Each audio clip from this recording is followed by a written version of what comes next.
सब नींद में थे जब किमिया मरी, खुद किमिया भी। वो सपना देख रही थी कि वो रसोई की सीढ़ियों से गिर गई है और उसका बायां पैर घुटने के नीचे से टूट गया है। उसका आधा कटा पैर सीढ़ियों पर पड़ा था, लेकिन ना तो उससे खून बह रहा था और ना ही किमिया को दर्द हो रहा था। बस बहुत बुरी जलन हो रही थी, सिर्फ उस आधे कटे पैर में जो सीढ़ियों पर पड़ा था। अपनी आधी बाईं टांग और दूसरी अच्छी टांग से बगैर किसी तकलीफ के वो सीढ़ियाँ उतरकर नीचे गई और उसने अपने टूटे पैर को उठा लिया। जैसे ही उसने तय किया कि वो उसे घुटने से जोड़ लेगी, वो नींद से जाग उठी, हकबकाई और अचंभित। वो मानो सांस नहीं ले पा रही थी। वो मर चुकी थी। मदाम मौत उसके दरवाजे के सामने खड़ी थी और अपनी सलवार को सहेज रही थी। उसने अपनी दबी हुई आवाज़ में कहा, प्यारी किमिया, जल्दी करो और फटाफट तैयार हो जाओ। आज रात मुझे और भी कई जगह जाना है। किमिया ने कहा, क्या मुझे अम्मी को अलविदा नहीं कहना चाहिए? मदाम मौत ने कोने से होंठ चबाते हुए कहा, तुम्हें पता है वक्त क्या हुआ है? प्यारी बच्ची, क्या तुम रात के 2 बजे जाकर अपने अब्बा अम्मी के कमरे का दरवाज़ा खटखटाना चाहोगी? शायद वो तुम्हें अलविदा कहने को तैयार ना हो। प्लीज़ ज़रा जल्दी करो। बिस्तर के पास की अलमारी में से किमिया ने सफ़ेद रंग का लंबा स्कर्ट चुना ताकि वो अपनी कटी टांग को छिपा सके। वी कॉलर वाली नीले रंग की जर्सी वो पहने ही थी, जो उसकी सफ़ेद स्कर्ट के साथ जचती थी। मदाम मौत ने कहा, मेरा ख्याल है कि आज की रात मैं जितने लोगों को ले जा रही हूँ उनमें तुम सबसे सुंदर लड़की हो।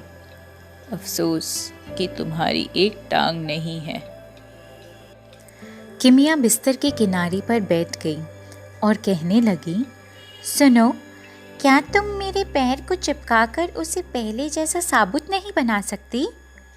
उसने अपना स्कर्ट उठाया। मदाम मौत अपना चेहरा दूसरी ओर करना चाहती थी ताकि उस भद्दे नज़ारे को देख उसे मितली ना हो, पर किमिया की टांग से ज़रा भी खून नहीं बह रहा था, सो उसे देखकर वह घबराई नहीं।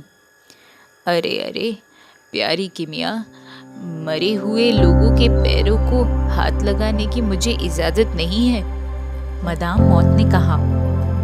हो सकता है कि मेरी वजह से तुम्हें परेशानी हो और बाद में शायद सब मुझे ही दोष दे। मेरी गलती के लिए खुदा को जवाब कौन देगा? किमिया ने अपनी आंखें मिचमिचाईं, होंठ सिकोड़े और प्यार से उसने अपने सिर को एक ओर झुकाया। किसी प्यारी सी गुड़िया की तरह वो बोली, तुम्हें ने तो कहा था कि अफसोस की बात है कि मेरी एक टांग नहीं है। क्या तुम्हें यह बर्दाश्त है कि सब चल रहे हो, दौड़ रहे हो, उछल कूद कर रहे हो और मैं एक अपाहिज बच्ची की तरह मुंह लटकाए कोने में बैठी रहूं? प्यारी मदाम मौत, खुदा के वास्ते मेरी टांग को जोड़ने की कोशिश करो। मदाम मौत ने अपनी घड़ी पर नजर दौड़ाई और कहा, मैं अपनी जिंदगी में हमेशा लड़कियों द्वारा छली गई हूँ। फिर वो बिस्तर की तरफ आई। अपनी आंखें बंद करो और एक बार फिर सीढ़ियों से नीचे उतरो। कटी हुई टांग को उठाने के लिए हाथ बढ़ाओ और ऐसे कि तुम बजाय मैं उसे उठा सकूं। किमिया हौले से बिस्तर पर पसर गई। अपनी आंखें बंद करके वो फिर एक बार सीढ़ियों से नीचे उतरने लगी।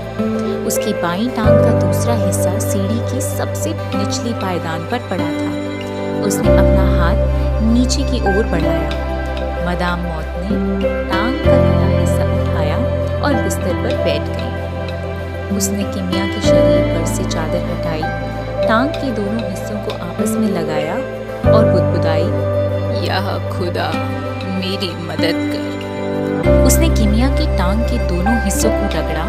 किमिया को कोई दर्द महसूस नहीं हुई, बस हल्की सी जलन हुई। मदाम मौत ने उसकी टांग को छूकर कोई जादुई मंत्र बुदबुदाया। किमिया नींद में मुस्कुरा गई। उसकी कटी हुई टांग जुड़ चुकी थी। मदाम मौत बिस्तर से उठी और कहने लगी, शुक्र खुदा है, सब ठीक हो गया। अब उठो और चलना शुरू करो। हमारे पास बर्बाद करने के लिए वक्त नहीं है। किमिया हिली नहीं, वो गहरी नींद में थी, अपनी आधी मुस्कान के साथ। मदाम मौत ने उसे झकझोरा।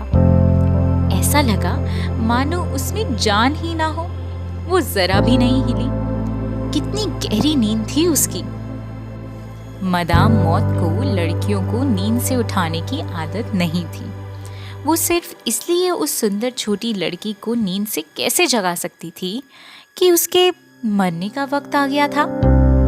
उसने एक बार और अपने हाथ में पकड़े कागज के टुकड़े पर नजर दौड़ाई।